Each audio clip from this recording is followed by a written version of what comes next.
வணக்கம்.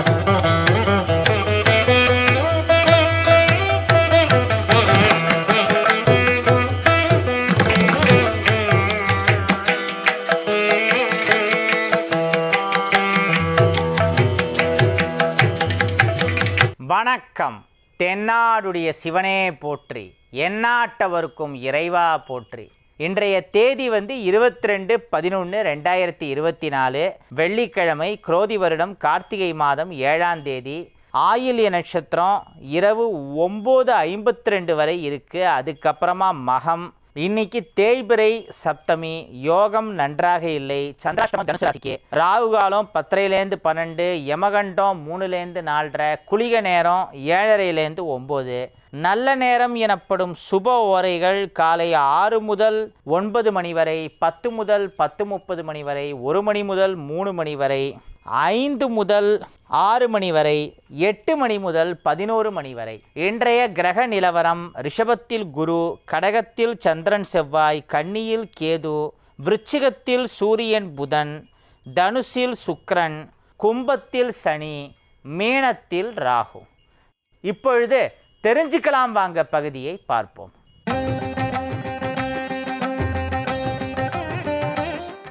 சிவமயம். ஐயா வணக்கம்.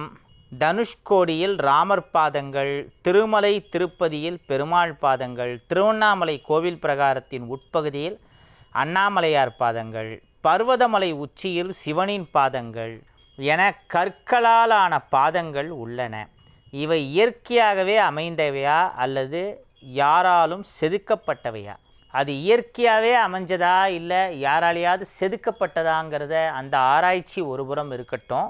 ராமாபுரத்திலிருந்து லக்ஷ்மி வடுகநாதன் அவர்கள் கேட்டிருக்காங்க. இப்போ என்னென்னா, இந்த பாதங்களுக்கெல்லாம் நீங்கள் சொன்ன எல்லா பாதங்களுக்குமே பல நூறு வருடங்களாக அது சம்மந்தப்பட்ட கடவுள் பாதம்ங்கிற நம்பிக்கையில் பூஜை நடந்துட்டுருக்கு. கடவுள் எல்லா இடங்கள்லையும் நீக்கமர நிறைந்திருக்கிறார். சர்வம் விஷ்ணுமயம் ஜெகத் அப்படின்னு வைணவம் சொல்கிறது. சிவன் எல்லா இடங்கள்லையும் இருக்கார். அவனின்றி ஓர் அணுவும் அசையாது. இந்த உலகமே சிவசக்திங்கிற இந்த காஸ்மிக் எனர்ஜியில் இயங்கின்னு இருக்கு. சிவனும் எல்லா இடங்கள்லையும் இருக்காருன்னு சைவம் சொல்கிறது. கரெக்டாக?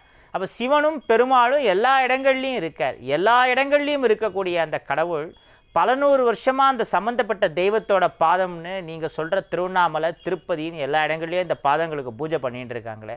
அப்போ அந்த பூஜையின் போது கடவுள் அது மேலே நிற்காமையாக இருப்பார், நின்று இருப்பார், பட்டிருக்கும். ஸோ அது எல்லாமே கடவுளோடு சம்மந்தப்பட்ட விஷயம், நம்பிக்கையோடு சம்மந்தப்பட்டது. அதில் சில உண்மையிலேயே இறைவனுடைய பாதம் பட்ட புராண வரலாறுகளும் இருக்கும். இன்னும் பல இடங்களில் பாதம்னு இந்த மாதிரி கல்லாலேயோ இல்லை மற்ற ஏதாவது பொருளாலேயோ பண்ணி பூஜை பண்ணிகிட்டு இருப்பாங்க. அதனால் அது உண்மையாக பொய்யாங்கிற ஆராய்ச்சி வந்தாலே அங்கே முதல்ல பக்திங்கிறது அடிபட்டு போயிடும். இதுதான் ஒரு பழமொழி சொல்லுவாங்க, கல்லை கண்டால் நாயக்கானோ, நாய கண்டா கல்லைக்கானோ. இதுக்கு நம்ம என்ன அர்த்தம் புரிஞ்சு வச்சுட்டு இருக்கோம்? ஒருத்தன் தெருவில் போயின்னு இருக்கான், ஒரு நாய் குலைக்கிறது, பயந்து ஓடுறான். அப்போ அந்த தெருவில் கல் எதுவுமே இல்லை. கொஞ்ச தூரம் தள்ளி போனவுடனே இன்னொரு தெருவில் நிறையா கல்லாக இருக்குது, ஆனால் அங்கே நாய் இல்லை. கல்லை கண்டா நாயை காணோம், நாயை கண்டா கல்லை காணோம். நாயை கல்லை விட்டு அடிக்க முடியல அப்படிங்கிறத சொல்கிறதுக்கெல்லாம் ஒரு பழமொழியை எழுதி வைக்கிற அளவாக நம்ம முன்னோர்கள் முட்டாள்களாக இருப்பாங்க. நிறையா பழமொழிகளை நம்ம தப்பாகவே புரிஞ்சுட்டு இருக்கோம். அடிக்க உதவுற மாதிரி அண்ணன் தம்பி கூட உதவ மாட்டான். அந்த கடவுளுடைய திரு மலரடி உதவுற மாதிரி அண்ணன் தம்பி கூட உதவ மாட்டான். இப்போ நீங்கள் ட்ரெயினில் ட்ராவல் பண்ணிகிட்டு இருக்கீங்க, டிடிஆர் ஏதோ சில டீட்டெயில்ஸ் கேட்குறாரு, அது உங்ககிட்ட இல்லை. அப்போ என்னன்னு முறைச்சா என்ன ஆகும் உங்கள் நிலைமை யோசிச்சு பாருங்கள். அங்கே நீங்கள் அடித்து பாருங்கள், அடி உதவும். அடுத்து ரயில்வே போலீஸ் நம்மளை கவனிக்கும். அதனால் அடிதடி வன்முறைங்கிறது எல்லா இடங்கள்லையும் செல்லுபடியாகாது. அது சிறந்த தீர்வும் கிடையாது. இருக்க இடத்த கொடுத்தா மடத்தை பிடுங்குவான். அந்த கடவுளுக்கு நம்ம மனசில் அறியாமைங்கிற இடத்த கொடுத்தா, அந்த கடவுளுக்கு நம்ம மனசில் இடத்த கொடுத்தா அவன் நம்மகிட்ட இருக்கிற அறியாமைங்கிற மடத்தை பிடுங்குவான். அப்படிங்கிறது தான் இருக்க இடத்த கொடுத்தா மடத்தை பிடுங்குவாங்கிறதோட அர்த்தம்.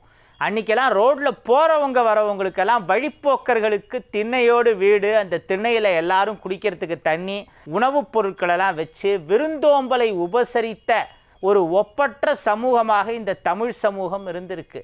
அன்றைக்கி இந்தியா முழுக்க அந்த மாதிரி. ஆந்திரா கர்நாடகா போனாலும் பழைய வீடுகள் திண்ணை வீடுகளோடு பார்க்க முடியும். ஸோ இது தமிழ் கலாச்சாரம், இந்திய கலாச்சாரம், தென்னிந்திய கலாச்சாரம், அப்படி எப்படி வேணாலும் சொல்லலாம். அப்பேற்பட்ட நம்ம முன்னோர்களாக ஒருத்தனுக்கு உதவி பண்ணாத, பண்ணிட்டா அவன்கிட்ட இருக்கிறதெல்லாம் சுட்டுண்டுருவான்னு சொல்லியிருப்பாங்க. இன்றைக்கி நம்மளை சுற்றி நிறையா சுயநல மக்கள் இருக்கிறது உண்மை. அதே சமயத்தில் நல்லவங்களும் அதுக்கு இணையாக இருக்காங்க. நம்ம அதை பார்க்கறது இல்லை. துரியோதன பார்வையாக பார்க்குறோம், தர்ம பார்வையாக பார்க்கறது இல்லை. நம்மளை சுற்றி நல்ல விஷயங்களும் நல்லவர்களும் நிறையா பேர் இருக்காங்க, அதையும் பாருங்கள். ஸோ இந்த மாதிரி பல பழமொழிகளுக்கு நம்ம தப்பான அர்த்தத்தை புரிஞ்சு வச்சுட்டு இருக்கோம். அந்த மாதிரி இந்த கடவுளுடைய பாதம் அப்படிங்கிறது இருக்குல்ல, அது வந்து ரொம்ப ஒரு உயர்ந்த விஷயம், உயர்ந்த தத்துவம். அந்த கடவுளுடைய பாதத்தை வழிபடுறதுங்கிறது ரொம்ப சிறப்பான ஒரு விஷயம். அதில் வந்து இந்த கல்லை கண்டா நாயக்கானோம், நாயக்கண்டா கல்லை காணோங்கிற மாதிரி அதோடைய அர்த்தம் என்னென்னா, கல்லை கண்டால் நாயகனை காணோம், நாயகனை கண்டால் கல்லை காணோம். நம்ம கடவுளை வெறும் கல்லாக மட்டும் பார்த்தா அந்த கல் சிலை தான் தெரியும். அதே சமயம் நம்ம அந்த கல்லில் இருக்கிற நாயகனை, நீங்கள் வந்து ஒரு அழகான ராமர் சிலையை பார்க்குறீங்க, ஒரு கிருஷ்ணர் சிலையை பார்க்குறீங்க, நடராஜர் சிலையை பார்க்குறீங்க, ஏதாவது ஒரு அம்மன் சிலையை பார்க்குறீங்க, பிள்ளையார் சிலையை பார்க்குறீங்க, முருகன் சிலையை பார்க்குறீங்க. பக்தி இல்லாத வரைக்கும் அதை சிலம்பிங்க. பக்தி வந்துட்டா அங்கே உங்களுக்கு சிலைங்கிற வார்த்தையே வராது. ராமபிரான், கிருஷ்ணபிரான், நடராஜர், அம்மன், துர்கா, லக்ஷ்மி, சரஸ்வதி, விநாயகர், முருகன் அப்படின்னு சொல்லி கடவுளாகவே தானே வேண்டுவீங்க. அதனால் அதை வந்து தெய்வ விக்கிரகம் அப்படின்னு வேணால் சொல்லுவோமே ஒழிய சிலைன்னு சொல்ல மாட்டோம். கல்லை கண்டால் நாயகனை காணோம். வெறும் கல்லை மட்டும் நீங்கள் பார்த்தீங்கன்னா அந்த நாயகனான கடவுள் தெரிய மாட்டான். நாயகனை நீங்கள் பார்த்தா அது கல்லுங்கிறது தெரியாது, மறைஞ்சிரும். அதுதான் இந்த பழமொழியோட அர்த்தம். அதனால் இந்த தெய்வத்துடைய பாதமெல்லாம் வந்து உண்மையிலேயே பாதமா இல்லை டூப்ளிகேட்டாக பண்ணாங்களாங்கிற இந்த ஆராய்ச்சி பண்ணாமல், ஆமாம் அது கடவுள் பாதம்தான் முழுமையான நம்பிக்கையோடு வழிபாடு பண்ணுங்க. அப்படி பண்ணால் கண்டிப்பாக நமக்கு நல்லது நடக்கும். அந்த திருவடி தீட்சை, இறைவனுடைய திருவடியில் சரணடைதல் அப்படிங்கிறது இந்து தர்மத்தை பொறுத்த வரைக்கும் ரொம்ப முக்கியமானது. அதனால் திருவடியில் மட்டும் நமக்கு சந்தேகமே வரக்கூடாது, வேறு எதில் வேணாலும் வரலாம். அதனால் முழுமையாக இறைவனுடைய திருவடியை சரணடைந்து வழிபாடு பண்ணுங்கள். அப்படி பண்ணால் இம்மையிலும் மறுமையிலும் நாம் சிறப்பாக வாழலாம். தினசரி காக்கைக்கு சாதம் போட்டுவிட்டுத்தான் சாப்பிட வேண்டும். தினந்தோறும் ஒரு பசுவுக்கு புல் கொடுப்பதும், பட்சிகளுக்கு அன்னதானம் செய்வதும், காக்கைக்கு சாதம் போடுவதும் சொர்க்கம் செல்லலாம் என்கிறார்களே, இதற்கு தங்களது மேலான கருத்து என்ன? நன்றியுடன் சேலம் கேஆர் தோப்பூர் சுப்பிரமணி. 2 நாட்கள் முன்னாடி தான் நம்ம காக்கை குருவிக்கெல்லாம் ஏன் சாப்பாடு போடுறோங்கிறத பற்றி விரிவாக பதில் சொல்லியிருக்கேன். அதை பார்த்துருந்தாலும் பார்த்துருப்பீங்க. ஏன்னா இந்த காக்கை குருவி மாதிரி எல்லா உயிரினங்களுமே பல நூறு மரங்களை அது இறக்கிறதுக்குள்ளே நட்டுட்டு போகிறது, நம்ம என்விரான்மெண்ட்டுக்கு பெரிய அளவில் உதவி பண்ணுறது. ஸோ அந்த மாதிரி மனிதனை தவிர்த்து மீதி எந்த உயிரினம் இந்த உலகத்தில் இல்லைனாலும், காக்கை குருவியாக இருக்கட்டும், தேனி இருக்கட்டும், அந்த இனமெல்லாம் மொத்தமாக அழிஞ்சு போனால் உலகமே அழிஞ்சிரும். ஆனால் நாளைக்கு உலகத்தில் ஒரு மனிதன் கூட இல்லைங்கிற சூழ்நிலை வந்தாலும் பூமி அழியாது, பூமி அப்படியே தான் இருக்கும். அப்போ நம்ம இந்த உலகத்தில் எந்த அளவு முக்கியம், நம்முடைய தேவை என்ன இருக்குதுன்னு பாருங்கள். அதனால் மற்ற உயிரினங்கள் நல்லா இருந்தால் தான் நம்மளும் நல்லா இருக்க முடியும். இல்லைனா இந்த உலகமே அழிஞ்சிருத்துனா மனிதர்கள் எப்படி இருப்பாங்க? அதனால் எல்லா உயிரினங்களையும் நம்மளை சுற்றி இருக்கிற உயிரினங்களோட பசியை ஆற்றுறதுங்கிறது முக்கியம். அது பசுமாடாக இருந்தால் என்ன, எரும மாடாக இருந்தால் என்ன, காக்கையாக இருந்தால் என்ன, குருவியாக இருந்தால் என்ன, மைனாவாக இருந்தால் என்ன, புறாவாக இருந்தால் என்ன, எல்லா உயிரினங்களுக்கும் உங்களால் முடிந்ததை செய்யுங்க. வருவதை பகிர்ந்துண்டு உண்டல் அப்படிங்கிறது தான் நம்முடைய தமிழ் கலாச்சாரம், இந்திய கலாச்சாரம் எல்லாமே. அதை ஃபாலோ பண்ணோன்னா கடவுளோட அருள் பரிபூர்ணமாக நமக்கு கிடைக்கும். கடவுளோட அருளை பரிபூர்ணமாக பெற்ற ஒருத்தன் சொர்க்கத்துக்கு போவானா, நரகத்துக்கு போவானா? எல்லா உயிர்களையும் நேசிக்கிறவனுக்கு எப்படிங்க நரகம் கிடைக்கும்? அப்போ சொர்க்கம் தானே நமக்கு கிடைக்கும். இதெல்லாம் யோசிக்கிறதுக்கு அவசியமே இல்லை. அதனால் நல்ல விஷயங்களை பண்ணுறதுக்கு மட்டும் யோசிக்காதீங்க, எந்த விசாரணையும் வேணாம். கண்ணை மூடிண்டு நல்லதை நீங்கள் யாருக்கு வேணாலும் பண்ணலாம், எந்த உயிரினத்துக்கு வேணாலும் பண்ணலாம். அன்புள்ள உயர்திரு கலைமாமணி அரியேசநல்லூர் அவர்களுக்கு அநேக நமஸ்காரம். திருமலைக்கு சென்று வெங்கடாஜலபதிக்கு அர்ச்சனை செய்ய வேண்டுமென்றால் இயலாத காரியம். தரிசனமே சில நொடிகள் தான். இதில் பெயர், நட்சத்திரம், கோத்திரம் சொல்லி சங்கல்பம் செய்ய வழி இல்லை. இதற்கு பதிலாக என்ன செய்வது? இப்படிக்கு லாமா சுப்பிரமணியர், கணபதி நகர், திருவானைக்காவல், திருச்சி 5. ஓகே, நல்ல கேள்வி இவர் கேட்டிருக்கிறது. திருப்பதி மாதிரியான கோவில்கள் நம்ம லைஃப்பில் 1-2 தடவையாவது பார்க்கணும், அதில் சந்தேகம் இல்லை. ஆனால் அங்கே போய் நிதானமாக வழிபாடு பண்ணுறது, ராசி நட்சத்திரம் சொல்லி அர்ச்சனையெல்லாம் பண்ணுறதுங்கிறது அது கொஞ்சம் கஷ்டம். அதுக்கு நீங்கள் சிம்பிளாக இப்படி பண்ணலாம். இப்போ திருச்சி சரௌண்டிங்கில், தஞ்சாவூர் சரௌண்டிங்கில், கும்பகோணம் சரௌண்டிங்கில் எவ்வளவு பாடல் பெற்ற பெருமாள் கோவில்கள், அதே சமயத்தில் பாடல் பெறாத சில பழமையான கோவில்களும் இருக்கும். அந்த மாதிரி எவ்வளவோ பெருமாள் கோவில்கள் உங்களுக்கு தெரிஞ்சு இருக்கும். அந்த மாதிரியான கோயிலுக்கு போய் நீங்கள் வழிபாடு பண்ணுங்களேன். பெருமாள் எல்லா இடத்துலையும் இருக்கார். திருப்பதி மாதிரியான கோவில்களுக்கும் அவசியம் ஒரு தடவையாவது போய் தான் ஆகணும். ஆனால் அடிக்கடி நீங்கள் போகக்கூடிய கோவில்கள் பெருசாக கூட்டம் வராத பழமையான கோவில்களை தேர்ந்தெடுங்க. ஒவ்வொருத்தங்களும் அதே மாதிரி அவங்க சரௌண்டிங்கில் இருக்கக்கூடிய பழமையான கோவில்களுக்கு போகிறது, அங்கே வழிபாடு பண்ணுறது, அங்கே அந்த கோவிலுக்கு தேவையான விஷயங்களை பண்ணுறது. சிவன் கோவிலாக இருந்தால் சுத்தமான மரச்செக்கு நல்லெண்ணெய், பெருமாள் கோவிலாக இருந்தால் சுத்தமான பசு நெய் டைரெக்டாக வாங்கி கர்ப்பகிரகத்துக்கு கொடுக்கணும். HRNC கண்ட்ரோலில் இருக்கிற கோவில்னால் சில கோவில்களில் அப்படி நம்ம கொடுக்கறத கூட கர்ப்பகிரகத்தில் சேர்த்துக்க மாட்டேங்கிற மாதிரி சில கம்ப்ளைண்ட்ஸ் வருது. பட் நமக்கு அதை பற்றி தெரியாது, வெறும் காதில் கேள்விப்படுற விஷயங்கள். ஸோ அப்படி பிரச்சனை இருக்கிற இடங்களில் நம்ம ஒன்றும் பண்ண முடியாது. பிரச்சனை இல்லாத இடங்களில் நம்ம கொடுக்கறத எங்கே வாங்கிப்பாங்களோ அங்கே கொடுக்கலாம். இதையெல்லாம் பண்ணுறதுங்கிறது ஒரு விசேஷமான புண்ணியமான விஷயம். இன்னொன்று என்னென்னா, நம்ம சரௌண்டிங்கில் இருக்கக்கூடிய நம்ம ஊரில் இருக்கக்கூடிய பழமையான கோவில்கள் அதுக்கெல்லாம் எதுவும் பண்ணாமல், அங்கே போய் எந்த வழிபாடும் பண்ணாமல், திருப்பதி மாதிரி குறிப்பிட்ட சில கோவில்களுக்கு மட்டும் போய் வழிபாடு பண்ணுறதுங்கிறது அது ஒரு பெரிய தவறு தான் உண்மையில். முதல்ல நம்மளை சுற்றி இருக்கிற பழமையான கோவில்களை கவனிக்கணும், அதுக்கப்புறமா நீங்கள் மற்ற கோவில்களுக்கும் போகலாம். அதனால் இதை கொஞ்சம் ஃபாலோ பண்ணுறது பெட்டர். அப்புறம் இன்னொரு சின்ன சஜஷனும் எனக்கு தெரிஞ்சு சொல்கிறேன். இந்த திருப்பதி போகிற ரூட்டில் நாராயணவனம்னு ஒரு இடம் இருக்குது. அதுதான் பத்மாவதி தாயார் அவதாரம் பண்ண இடம். அந்த புத்தூர் அந்த சரௌண்டிங்கில் வரும். நாராயணவனம்னு நீங்கள் கூகுளில் போட்டிங்கனாலே கூகுள் மேப்பில் வந்துடும். அங்கே பத்மாவதி தாயார் கல்யாணத்துக்கு மாவரைச்ச திருக்கை மாதிரியான கல், இந்த மாதிரி பல விஷயங்கள் இருக்குது. திருப்பதிக்கு முன்னாடி உருவான கோவில்.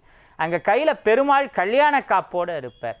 எனக்கு தெரிஞ்சு இதே மாதிரி வேறு ஏதோ ஒரு கோவிலில் பெருமாள் இருக்கார், மறந்துடுது. 2-3 இடங்களில் தான், வெரி ரேரு. கையில் கல்யாண காப்பு உடைவாளோட வெங்கடாஜலபதி இருக்கிற ரொம்ப ரேரான கோவில். அங்கே போய் நீங்கள் 1 மணி நேரம் 2 மணி நேரம் கூட தரிசனம் பண்ணலாம், கூட்டமே இருக்காது. ஆனால் இந்த விஷயம் பல லட்சம் பேருக்கு தெரிய ஆரம்பிச்சிருச்சுன்னா நாளைக்கு அந்த கோவில்லையும் கூட்டம் வர ஆரம்பிச்சிடும், ஒன்றும் பண்ண முடியாது. நான் சொல்கிறது அட் ப்ரெசன்ட் இப்போ பேசிகிட்டு இருக்கிற இந்த செகண்ட் வரைக்கும் அங்கே பெருசாக க்ரௌடு வராது. இந்த மாதிரி எவ்வளவோ கோவில்கள் இருக்குது. முடிஞ்சால் நாராயணவனம் ஒரு தடவையாவது போகணும். ஏன்னா அங்கே தான் பெருமாளுக்கே கல்யாணம் ஆச்சு. திருமணத்தடை நீக்கக்கூடிய தலங்களில் முக்கியமான தலம். இந்த மாதிரி நம்ம வழிபட வேண்டிய கோவில்கள் எவ்வளவோ இருக்குது, ஹிடன் ஜெம்ஸ்ன்னு இதெல்லாம் சொல்லலாம். இந்த மாதிரி பழமையான கோவில்களுக்கு முடிஞ்ச அளவு விசிட் பண்ணுங்கள். அங்கே இந்த ராசி நட்சத்திரம் சொல்லி அர்ச்சனை பண்ணுறது, மணிக்கணக்காக வழிபாடு பண்ணுறது, தியானம் பண்ணுறது எல்லாம் பண்ணலாம். கூட்டம் நிறையா அங்கே வருதுன்னு தெரிஞ்சும் திருப்பதி மாதிரியான இடங்களில் இதை பண்ண முடியலையேன்னு வருத்தப்படுறதுல ஒரு யூஸும் இல்லை. அதே பெருமாள் உலகம் முழுக்க வியாபிச்சிருக்கார், சர்வம் விஷ்ணுமயம் ஜெகத். அதனால் மற்ற எங்கே பண்ண முடியுமோ பண்ணுங்கள். திருப்பதியில் கிடைக்கிற அதே அனுபவம், அதே ஆசீர்வாதம் கூட்டம் பெருசாக இல்லாததுனால மற்ற இடங்களில் இன்னும் சிறப்பாகவே உங்களுக்கு கிடைக்கிறத உணரலாம்.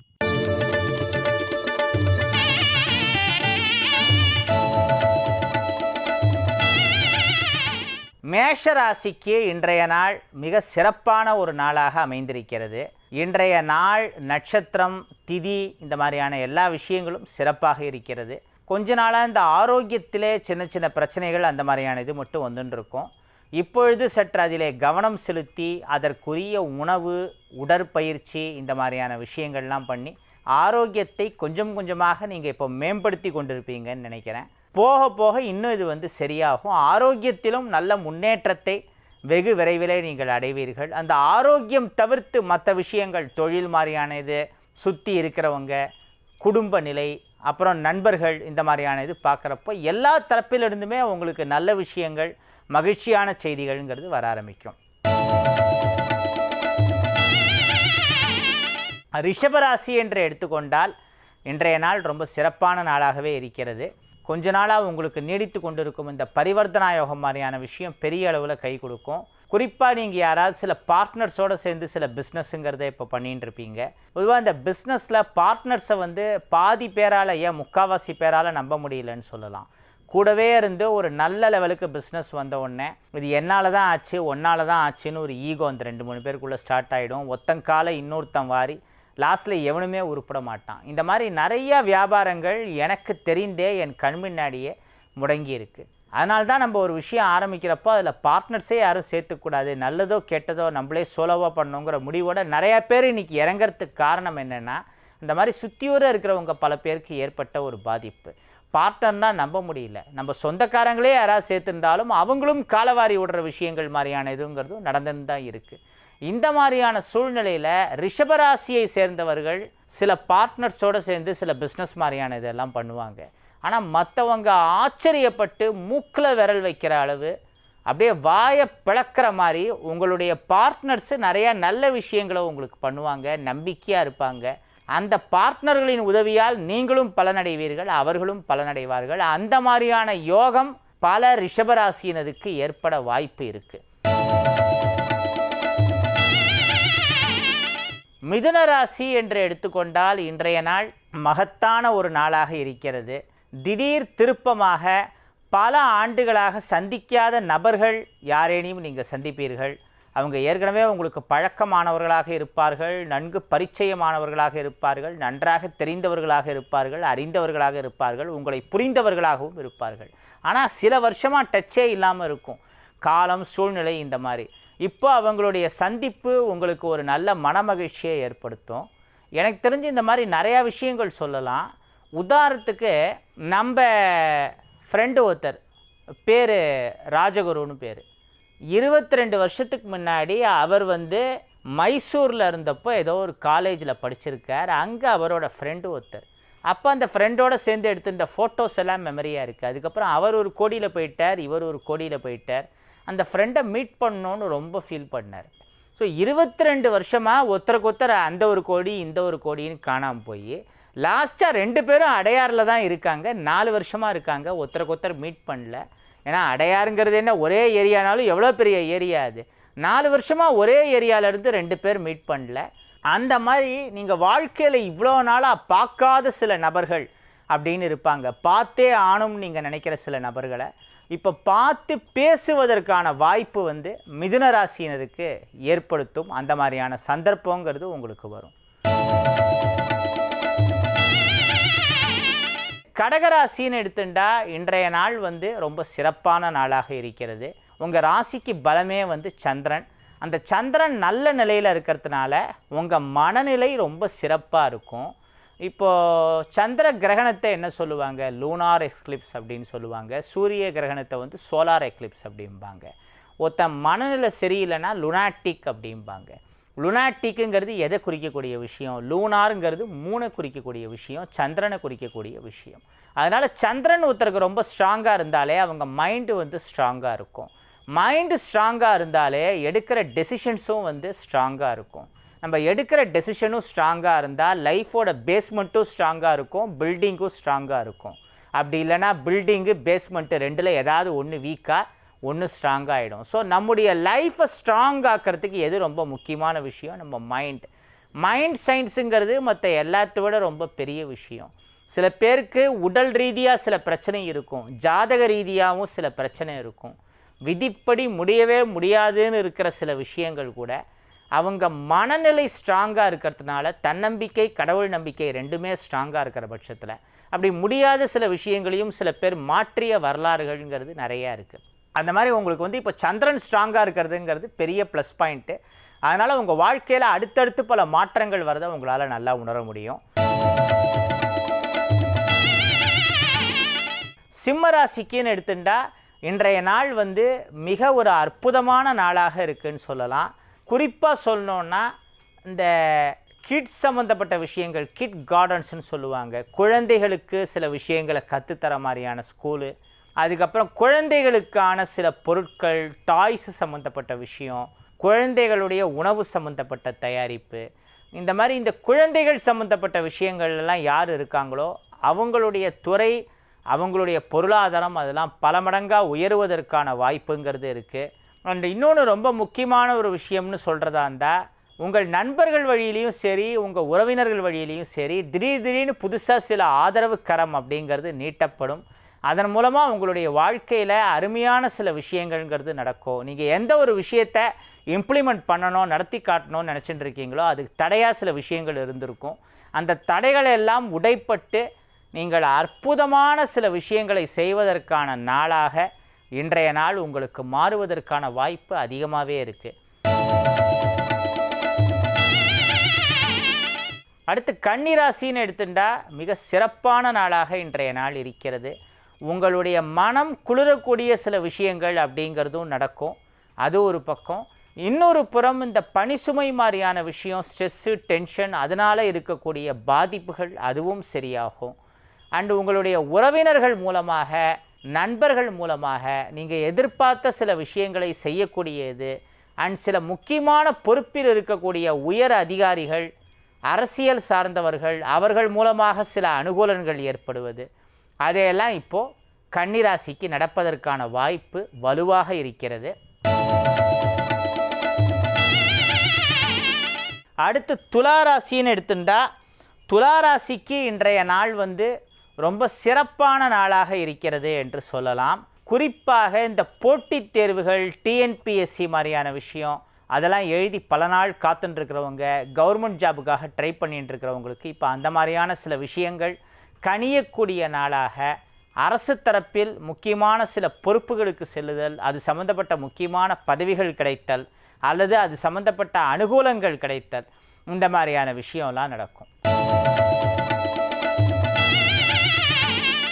அடுத்து விருச்சிக ராசி என்று எடுத்துக்கொண்டால், விருச்சிக ராசியில் இருப்பவர்கள் குறிப்பாக மருத்துவம் சார்ந்த துறையில் இருப்பவர்கள், காவல், டிஃபென்ஸு, அது சம்மந்தப்பட்ட பொறுப்பில் இருப்பவர்களுக்கெல்லாம் இப்போ ரொம்ப அருமையான நாள்னு சொல்லலாம்.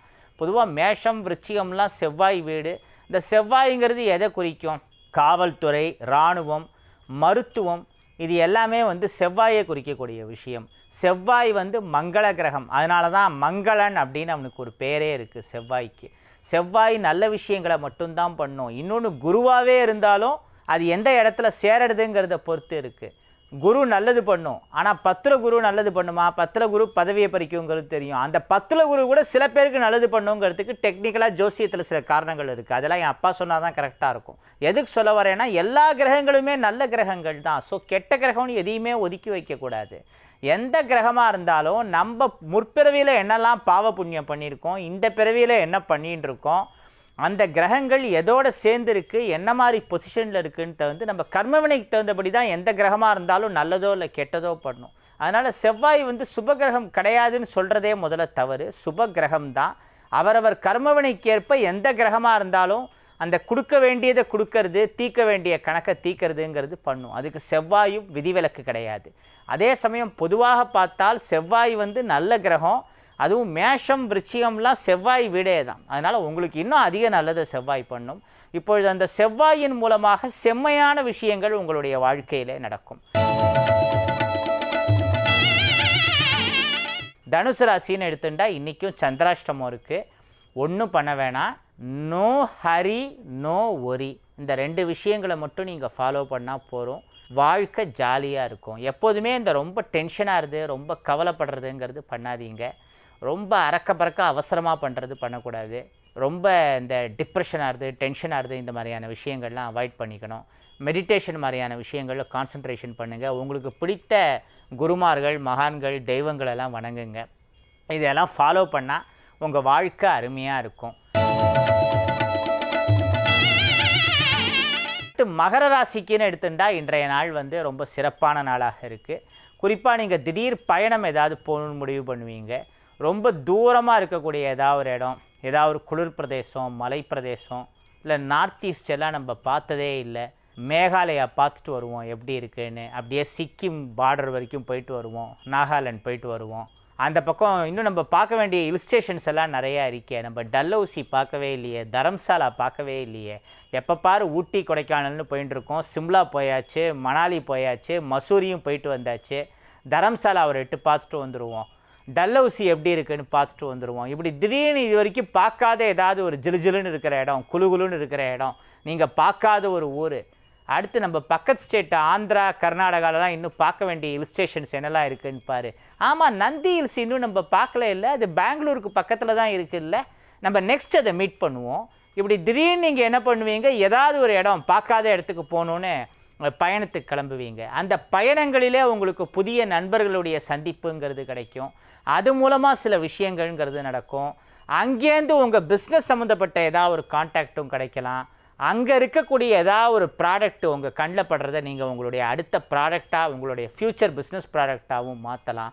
இப்படி பல விஷயங்கள் வந்து நடக்கும். தொழில் ரீதியாகவும் சில முன்னேற்றம் நடக்கும். இந்த மாதிரி திடீர்னு நீங்கள் ஏதாவது ஒரு புது இடத்துக்கு போகணுன்னு நினைப்பீங்க. அந்த புது இடத்தில் உங்களுக்கு புது அனுபவம் இல்லை புதுசாக தொழில் சம்மந்தப்பட்ட கான்டாக்ட் இந்த மாதிரி ஏதாவது கிடைக்கும். அது உங்களை லைஃபோட அடுத்த கட்டத்துக்கு கொண்டு போய் சேரும்னு சொல்லலாம். இந்த மாதிரியான சில விஷயங்கள் மகர ராசியினருக்கு அதிகமாக நடக்கும். அப்புறம் கும்பராசின்னு எடுத்துட்டா குதூகலமாக பல விஷயங்கள் உங்களுடைய வாழ்க்கையில் அடுத்தடுத்து இனிமேல் நடக்க ஆரம்பிக்கும். குறிப்பாக சொல்வது என்றால் இந்த பார்மா இண்டஸ்ட்ரி சம்மந்தப்பட்ட இதில் இருக்கிறவங்க, மருத்துவம் சார்ந்த தொழில் துறை அதில் இருக்கிறவங்களுக்கெல்லாம் மகத்தான பல விஷயங்கள் நடக்கும். புதுசாக பல ஆர்டர்ஸ் கிடைக்கிறது, அது மூலமாக நீங்கள் தொழிலில் அடுத்த கட்டத்துக்கு போகிறதெல்லாம் வந்து இப்போ நடக்கும். மீனராசிக்கு இன்றைய நாள் வந்து மிக அருமையான அற்புதமான நாளாக இருக்கிறது. இவ்வளோ நாளாக எதிர்பார்த்து காத்துருக்கிற ஒரு நல்ல செய்தி உங்களுக்கு ஏதேனும் ஒன்றின் மூலமாக வரும். அந்த நல்ல செய்தியின் மூலமாக நீங்கள் வாழ்க்கையோட அடுத்த கட்டத்திற்கு செல்வீர்கள். உங்களுடைய உடல் ஆரோக்கியம், மன ஆரோக்கியம் ரெண்டுமே வந்து நல்லா இருக்கணுங்கிறதுல நீங்கள் ரொம்பவே கவனமாக இருப்பீங்க. ஏன்னா ரெண்டுமே நல்லா இருந்தால் தான் நம்ம வாழ்க்கையில் சிறப்பான விஷயங்களை பண்ண முடியும். அதுவும் சில பேர் என்ன நினச்சிப்பாங்கன்னா மைண்டு மட்டும் நல்லா இருந்தால் போகிறோன்னு. மைண்டும் நல்லா இருக்கணும், ஆனால் உடம்பு வீக் ஆகிடுத்தினாலே மைண்டு வீக்காக ஆரம்பிச்சிடும். அதனால் உடல் ஆரோக்கியங்கிறதும் ரொம்ப முக்கியம். அதுதான் சுவாமி விவேகானந்தர் மாதிரி பல பேர் சொன்ன விஷயம் என்னென்னா உடலை கரெக்டாக மெயின்டைன் பண்ணுறதுங்கிறது ரொம்ப முக்கியம். அதிலலாம் நீங்கள் ரொம்ப கவனமாகவே இருப்பீங்க. இன்னமும் சற்று கவனமாக இருந்து சில விஷயங்களை செய்தால் சிறப்பாக இருக்கும். உங்களுடைய வாழ்க்கையில் நீங்கள் எதிர்பார்த்த விஷயங்கள் அனைத்தும் நல்லபடியாக நடப்பதற்கான ஆப்பர்ச்சுனிட்டிஸ் கிடைக்கும். புதிதாக உங்கள் வாழ்க்கையிலே சில கதவுகள் திறக்கும். வசந்தகால கதவுகள் திறக்க ஆரம்பிக்கும். அந்த வசந்தகால கதவுகள் திறப்பதன் மூலமாக நீங்கள் புதிய பாதையிலே பயணம் செய்ய ஆரம்பிப்பீர்கள். அதன் மூலமாக உங்கள் வாழ்க்கையில் விருப்பங்கள் நிறைவேறும். நீங்கள் எதிர்பார்த்த திருப்பங்கள் நடக்கும் நாட்களாக இன்றைய நாள் அமையும் என்று சொல்லலாம். உங்களிடமிருந்து தற்காலிகமாக விடைபெற்று கொள்வது வழிகாட்டி ஜோதிடர் அரிகேசநல்லூர் வெங்கட்ராமனின் மகன் HV கிருஷ்ணபிரசாத். அவன் அருளாலே அவன் தாள் வணங்கி வாழிய செந்தமிழ், வாழ்க நற்றமிழர், வாழிய பாரத மணித்திருநாடு. வந்தே மாதரம், வந்தே மாதரம், வந்தே மாதரம். ஜெய் ஹிந்த்.